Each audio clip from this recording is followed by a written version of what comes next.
नमस्कार, कैसे हैं आप लोग। मैं हूं आपके साथ हिमानी श्रोत्रिय। बुलेटिन की शुरुआत करते हैं, जहां महाराष्ट्र में सीट शेयरिंग को लेकर बीती रात अमित शाह के घर एनडीए के घटक दलों की 2.5 घंटे बैठक चली, जिसमें मुख्यमंत्री एकनाथ शिंदे, डिप्टी सीएम देवेंद्र फडणवीस और डिप्टी सीएम अजीत पवार शामिल हुए। बैठक में राज्य की 288 विधानसभा सीटों पर भाजपा, शिवसेना शिंदे और एनसीपी अजीत पवार गुट की सहमति बन गई है। सूत्रों के मुताबिक भाजपा 155, शिवसेना शिंदे गुट 78 और एनसीपी अजीत पवार गुट 55 सीटों पर अपने प्रत्याशी उतारेगी। बैठक में छोटी पार्टियों को भी कुछ सीटें दिए जाने पर सहमति बनी है। आगे बढ़ते हैं, जहां मणिपुर के जिरीबाम जिले में एक बार फिर हिंसा भड़क गई है। बोरोबेकरा इलाके में एक गांव में उग्रवादियों ने सुबह 5 बजे फायरिंग कर दी। बोरोबेकरा पुलिस ने बताया कि उग्रवादियों ने गांव में बम भी फेंके। सूचना मिलने पर पुलिस और सीआरपीएफ की टीमें मौके पर पहुंची हैं। उग्रवादियों और सुरक्षा बलों के बीच फायरिंग लगातार जारी है। फिलहाल हमले में किसी के घायल होने की सूचना नहीं है। एयर इंडिया एक्सप्रेस और विस्तारा एयरलाइंस की फ्लाइट में देर रात बम होने की धमकी दी गई। इनमें से दिल्ली से लंदन जा रही विस्तारा की फ्लाइट को फ्रैंकफर्ट डाइवर्ट कर दिया गया, जबकि 189 पैसेंजर्स को लेकर दुबई से जयपुर आ रही एयर इंडिया एक्सप्रेस को जयपुर में आधी रात को इमरजेंसी लैंडिंग कराई गई। जांच में दोनों ही विमानों में कुछ भी संदिग्ध नहीं मिला है। मध्य प्रदेश की ओर बढ़ते हैं, जहां महिलाओं के ऊपर बढ़ते अपराधों को लेकर भोपाल के रोशनपुरा चौराहे पर कांग्रेसियों का सामूहिक उपवास शुरू हो गया है। इसमें पूर्व सीएम कमलनाथ, दिग्विजय सिंह, प्रदेश कांग्रेस कमेटी के अध्यक्ष जीतू पटवारी, विधानसभा में नेता प्रतिपक्ष उमंग सिंगार सहित कांग्रेस के सभी नेता और पदाधिकारी शामिल हुए। इसको लेकर मंत्री विश्वास सारंग का भी बयान सामने आया है। उनका कहना है कि कांग्रेस हर मुद्दे पर राजनीति करती है और जनता को गुमराह करने की कोशिश करती है। कांग्रेस को तो ना लोकतंत्र मालूम है, ना सदस्यता मालूम है। प्रदेश अध्यक्ष जी से ये तो पूछ लो कांग्रेस के कि क्या उनकी खुद की सदस्यता है। इस तरह के ज्ञानवर्धन ना करें, वो इस मर्म को नहीं समझ पाएंगे। वहीं यूक्रेन युद्ध के कारण खाद्य समय पर नहीं मिलने के मामले को लेकर मंत्री सारंग ने कहा कि मुख्यमंत्री डॉक्टर मोहन यादव ने खाद्य को लेकर सीजन के पहले ही बैठक की थी और अधिकारियों को निर्देश दिए थे। मध्य प्रदेश में कहीं भी खाद्य की कमी नहीं आएगी। कि खाद की कमी कहीं नहीं है। हमारे माननीय मुख्यमंत्री जी ने जैसे ही सीजन शुरू होने वाला था, स्वयं ने समीक्षा बैठक लेकर यह सुनिश्चित किया था कि हर स्थान पर हमारे किसानों को खाद और बीज की उपलब्धता सुगमता के साथ हो। कांग्रेस बिना किसी मुद्दे पर कृत्रिम रूप से संकट बने इसका प्रयास कर रही है। खबर मंदसौर से है, जहां बेटियों ने पुत्र का धर्म निभाते हुए अपने 90 साल की मां की अर्थी सजाकर उसे मुखाग्नि दी। जब उनका इकलौता भाई अंतिम संस्कार में शामिल होने आया तो नाराज बहनों ने उसे शव को छूने तक नहीं दिया। इतना ही नहीं, बेटियों ने खुद ही मां की अर्थी सजाई और शमशान घाट तक लेकर गई और मुखाग्नि दी। बता दें कि लंबे समय से बेटा मां के साथ नहीं रहता था और ना ही उसने कभी मां की सेवा की थी। इस बात से दुखी होकर बेटियों ने मां की सेवा का बीड़ा उठाया और मां की मृत्यु होने तक उनकी सेवा की।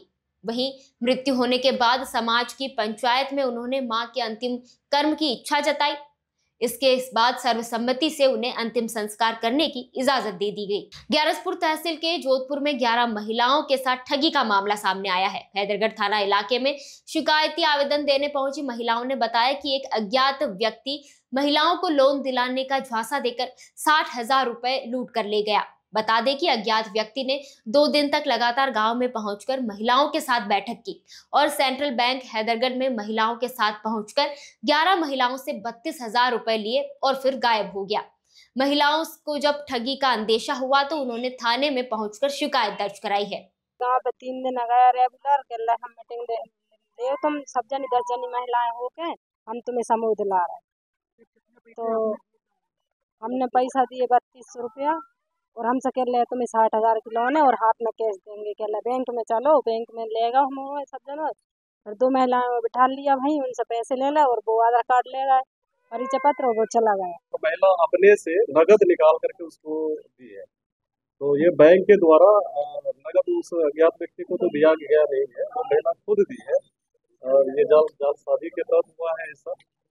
तो हमने थाना प्रभारी को भी आज के दिनांक में 18/10/2024 को ये पत्र के द्वारा अवगत कराया है। इससे 3,200 पे पर हेड प्राप्त किए और इनमें कुल 11 महिलाएं थी और टोटल 35,200 रुपये का उसने कैश उनसे प्राप्त किया है और बैंक में लोन सेंक्शन कराने के नाम पर लेके गया है और अपना कोई मोबाइल नंबर भी उसने दिया था, लेकिन ये मोबाइल नंबर बंद है। उस मोबाइल नंबर को जांच करा करके क्लियर किया जाता है कि आखिर वो कौन व्यक्ति है और क्या उद्देश्य है। अगर उसके द्वारा कोई जालसाजी की गई है तो अगर वैधानिक कार्रवाई की जाएगी। खबर बड़वानी से है, जहां हिंगोट युद्ध की कुप्रथा के विरोध में नगरवासियों ने ज्ञापन सौंपा। इस प्रथा को बंद कराने की मांग की गई। बता दें कि दीपावली पर हिंगोट युद्ध की कुप्रथा के चलते रंग में भंग डल जाता है।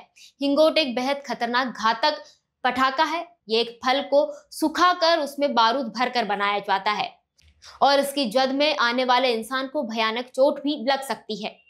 बड़वानी में एक कुप्रथा है हिंगोट, जो पता नहीं कितने सालों से चल रही है और ये विशेषकर दीपावली पे ही चलाई जाती है। हिंगोट युद्ध होता है, आमने सामने हिंगोटिये रहते हैं और इस हिंगोट में विस्फोटक माल का उपयोग किया जाता है। ये एक बम की तरह उपयोग किया जाता है और एक दूसरे पे आमने सामने अटैक किया जाता है, जिसकी वजह से जान और माल की हानि होती है। लोगों को चोटें लगती हैं और कई बार बहुत गंभीर चोटें लगती हैं।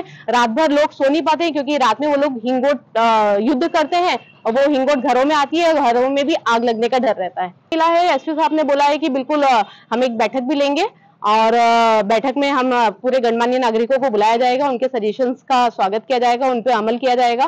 साथ ही ये भी उन्होंने आश्वासन दिया है कि इस वर्ष हिंगोट पर पूर्ण रूप से प्रतिबंध रहेगा और हिंगोटियों के ऊपर सख्त कार्रवाई की जाएगी। गल्ला व्यापारियों की मनमानी और अन्य प्रमुख समस्याओं को लेकर किसानों में भारी आक्रोश व्याप्त है, जिसको लेकर जन चेतना मंच ने मोर्चा संभाला और उप मंडी आनंदपुर के प्रभारी उप निरीक्षक को ज्ञापन सौंपा।